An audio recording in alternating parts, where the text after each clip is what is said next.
Secretary of Education, Mr. Mark Murphy, is a named party in this resolution, not because of his personality or background or educational experience, but because of his actions since becoming Secretary of Education in the state of Delaware. Some of these actions, such as those outlined in the resolution, speak to a deep lack of respect for and confidence in Delaware's public education system. This is an attitude unbecoming of the key individual in charge of said public education system.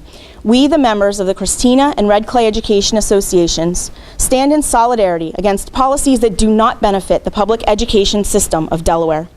We are tired of continually providing evidence, both anecdotal and research-based, that is summarily dismissed and ignored in favor of policies that are not only ineffective, but also currently failing across the nation. We are tired of millions of dollars going to line the pockets of companies and consultants instead of being channeled into our classrooms and school buildings, which are in desperate need. We are tired of being ignored. We are tired of being told to do more with less. We are tired of making do.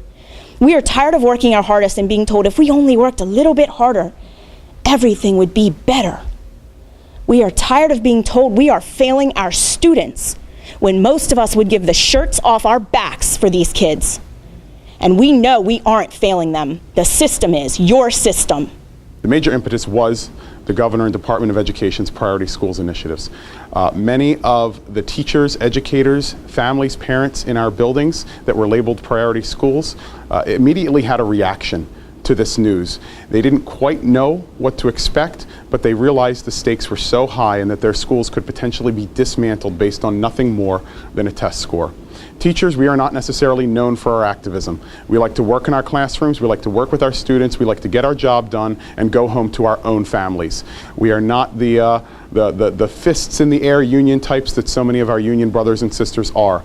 But this Priority Schools initiative, as well as the continued onslaught of the testing regime here in Delaware that is determining the fate of our schools, has been a clear call to action by our teachers. And teachers came to me and said, what can we do? What can we do? We need to have our voices heard. We need to put our voices out there so that we are respected, we are understood, and that we are showing that we are truly advocating for the best interests of our students. So a lot of this was born out of frustration, very true. However, the teachers in Red Clay, and I'm sure as the president of the Christina Education Association will share, the teachers in Christina, we are ready to collaborate. We are ready to fight for our schools so that our students get what they need to be successful.